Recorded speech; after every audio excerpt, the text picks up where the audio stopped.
everyone, it's Sharona from Pay or Wait, and today I'm going to be reviewing the Netflix series Living With Yourself, which is now streaming on the Netflix platform. The series is directed by Valerie Faris and Jonathan Dayton, who you may know from directing films such as Little Miss Sunshine and Battle of the Sexes.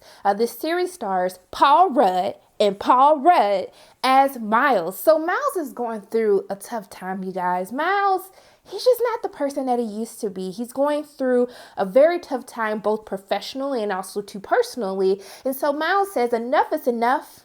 I need to be the best person that I can be. I need to get out of this rut. And so he finds a spa that is supposed to help him achieve that goal exactly, until he wakes up and realizes that there are two different versions of himself. The normal, regular Miles, but the happy and just perfected version of Miles, who's just better at everything than the original Miles is. And for the sake of this review, so you know who I'm talking about, I'm going to refer to them as old Miles and the new Miles, so we're on the same page. So for those of you who are new to my channel, I tell you what I liked about the series, what I didn't like about the series, and do I feel as though that it's worth the stream, or tell you past, there's probably some better things to watch. That's what I'll tell you after my review. But going into what I enjoyed about Living With Yourself, first and foremost, can we just talk about Paul Rudd? Because who doesn't love Paul Rudd? But you know, there's probably some people who don't. So, but if you watch this, I guarantee you would fall in love with him as the rest of us has. I will have to say he does a very great job carrying the show, but playing these two different characters. And I think that they do a very great job of distinguishing the differences. There's a physical difference that you see with the characters from their hair, but also too, like the mannerisms that Paul Rudd has as he's portraying both old Miles and new Miles. I thought that he did a very great job. Like, I didn't even need to tell them to tell me who was who, because I can totally tell just from little things that the character does, how they walk, you know, even how they talk sometimes. I could really decipher the difference between the two. One of the things that I also enjoyed about this series will have to be the writing.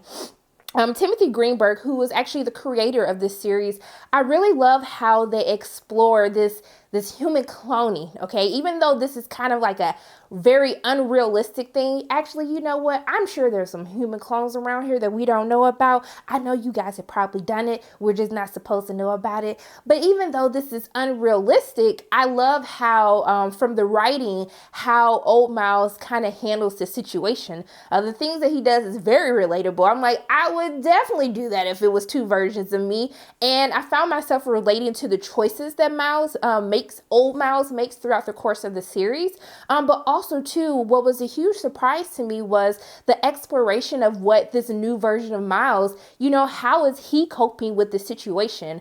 We know, like, if you woke up and it's like two versions of yourself, you would freak out, and to see like kind of how he handles it. But I thought it was very cleverly done to see kind of the issues that the new Miles has adjusting to himself, adjusting to this situation, that there's two different versions, and really how both of them try to coexist with one another in life, both at work and also too, because Miles is married, how that works within his marriage. And then also too, I love the exploration of how they kind of show, you know, some of the issues in the marriage, or how they kind of got to this point where they're almost, both of these characters are kind of stuck. I love the reactions that they have with his wife. I think her name is Aisha. I don't even want to mess it up. I think it's Aisling Bay. I hope I said that right. I'm sorry.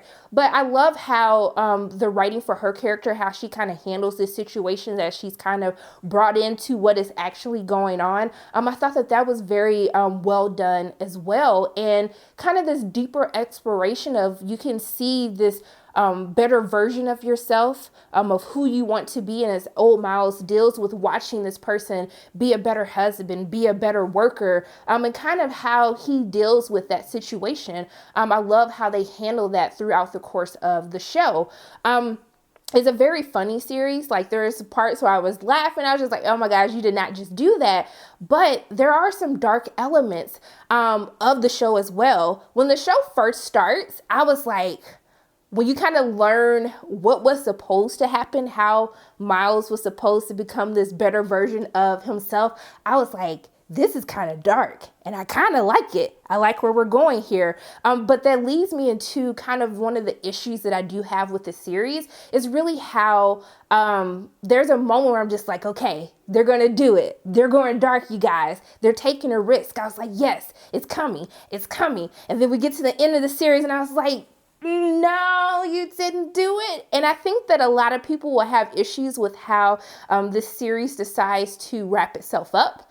I wasn't totally happy with how it ended. It didn't make me feel as though overall as a series that I didn't enjoy it, but I really wish they would have went for it. It was like right there. They set the entire thing up. And I know you're like, Sharona, what are you talking about? Like, you haven't watched it yet. But when you get there, you'll know exactly what I'm talking about. But overall, for me, even outside of the really only one issue that I had with it, but I will also say too, there's a lot that's happening. There's a lot of different subplots that are happening because we're focusing also on his personal life, but also to his professional life. And I felt as though that they kind of just dropped that out of nowhere because that portion of the storyline was good as well. And I was like, ooh, how's this going to play out? And they're just like, oh, I guess we're not going to find out. Okay, well, I mean, you could have had a whole other episode with that. I totally would have been here for it. But they didn't wrap that up as well. But I think overall, I really enjoyed Living With Yourself. Paul Rudd does a very fantastic job. I love kind of these philosophical internal issues that both old Miles and new Miles has throughout the course of the series. And I love kind of how each episode is kind of set up from different perspectives or different situations that happen, but showing all of the moving pieces throughout the different characters. I love how that is set up in the series. And what I would definitely tell you guys to do with your time, this is definitely worth the stream. This is a very easy, bingeable show. There's 8 episodes. 30-minute episodes. By the time you get to the end of season 1, you're just going to be like, Netflix, go ahead, hit that renew button because I'm ready for some more Paul Rudd. But yeah, those are pretty much my thoughts on Living With Yourself. As always, my name is Sharona from Para Waits. And if you like what you saw today, make sure you hit the like button, hit subscribe, share this video with your friends, and make sure you hit that notification bell. And I love you guys 3000. I'll see you soon.